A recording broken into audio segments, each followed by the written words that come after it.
Hello, welcome back to my channel, or if you're new, welcome to my channel. My name is Sophie, and today I thought I would bring you the best films, series or documentaries to watch in English that will help you to learn the language.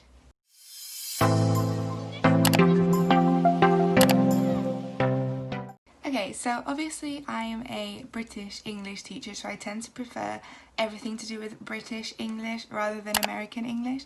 Now I know from living in Spain and now living in Italy that foreigners normally better understand American films, American series compared to English because their accent is kind of more neutral.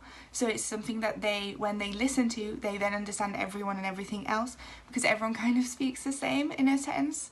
And yeah, so basically they understand that language because for them they basically say that the American is slower, easy to understand. But I kind of have to disagree, and obviously if you're studying for like an if you're studying for an EOI exam, for a Cambridge exam, for anything like this, or you just want to go to England or learn English in general, I would much more recommend the British English side of things. Having said that, there are some American films, I guess, that I would recommend, and they are mostly Disney films. Why? Because Disney films are films that you have seen before. Nearly everyone has seen Disney films, so that means you know the plot and you know what's happening. When you know the plot and you know what's happening, it's much easier to understand what's going on and what they're saying. So if you've already seen it in your own language, then you see a film or a series in the English language, you will understand it more and you'll understand more words just because you know what's happening. Now obviously you can put subtitles in your language, but I strongly recommend you to watch the films and series in English with English subtitles. If you're not so good at English, then you can start off with Spanish or Italian or whatever language you are, subtitles, but definitely watch it in English because it's the best way to listen to the language. So yeah, American films, I definitely say all the Disney films, and also I've kind of just watched it so it's in my head, but The Greatest Showman, even though it is a musical, it's quite easy to understand, and yes, it's American, but it's not like a typical American, so you can understand it pretty well.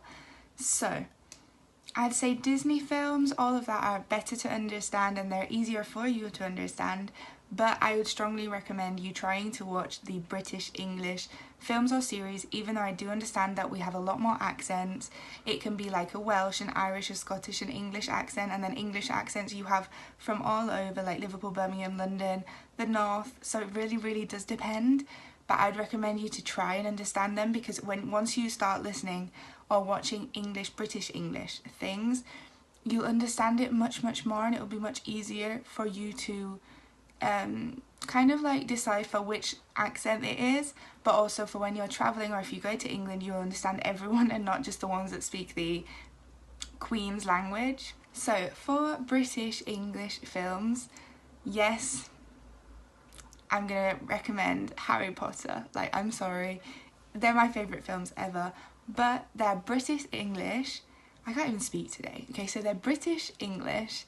They're good to watch. I like watching them, but they're easy to understand. They're not a quick English, and they have lots of different accents, so it's mostly like the normal standard British accent, but then you also have teachers like Scottish, Irish, so you have a big variety of accents in there, and I love it. So yeah, I definitely recommend the Harry Potter franchise. Obviously there's 7 films, I think, so I'd recommend all of them, but it's also easier if you've already watched them in your mother tongue language to then watch them in English and understand them better. Then moving on to series, I'd say one of the best ones you could watch is Downton Abbey.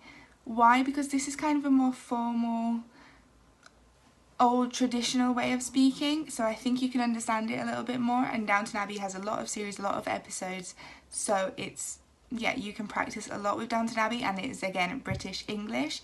And another one, but this is only for the more advanced speakers of English and that you understand them a bit more, is Peaky Blinders. Now Peaky Blinders is amazing. I love the whole series, but I have to say they speak quickly and the accent is very broad, so you really do have to understand that accent before you start watching it, because if not you're going to get totally lost. So yeah, I'd recommend both of them series, but obviously be careful because some of them are quite hard to understand. So Peaky Blinders, for example, I'd recommend you putting the subtitles in your language, just in case. Okay, and moving on from films and series, obviously there's loads more, and if you have any more in mind that you think, yeah, that's great for studying English as well, please comment them down below. But another thing that I want to recommend is like a chat show, and it's very similar to the Ellen DeGeneres show, which is the American hostess, like the American chat show presenter. But for the English, I'd much prefer, and I think it's much easier and better to watch, is the Graham Norton show. Now I will write it here and also link them down below. But the Graham Norton show is literally so funny. It's so easy to watch. Basically, he is a presenter, and every day he brings on 4 or 5 celebrities to chat with him. And it's great because the celebrities can be like American, Australian, English, Scottish, Irish, from all walks of life, and you hear so many different accents. You hear jokes in English, you hear like phrasal verbs, you hear everything to do with like the normal conversational English, because it's basically a chat show, so they just sit down and have a laugh. It's so easy to watch, it makes you laugh, you get to know so much more about the celebrities, but it's just very good to learn as well at the same time. Each show is about 40-50 minutes long, and they're basically all on YouTube, which is amazing. Obviously the other films, Disney films, are on Disneyplus. The Greatest Showman is something that is really not anywhere, so you'd have to kind of illegally download that. Harry Potter is now on Netflix, I think, and then Peaky Blinders and Downton Abbey also on Netflix. And the Graham Norton show I'd recommend to watch on YouTube. It is an amazing show. I love watching it. It's so like down to earth, so easy to watch, and I think it would really help with your English. So that's it from me today. I thought I'd just bring you some tips and tricks for when you're at home wanting to do something and wanting to learn English at the same time. Watching a series, a film or a chat show in English is the best thing you could do, and especially now in these times when we're spending a lot more time at home. So that is it from me, and I hope if you're not already, then you like this video and you could subscribe to my channel. It would be great. We're nearly at 1,000 and I cannot wait. So please support me and help me if you can, and I will see you very soon for another video.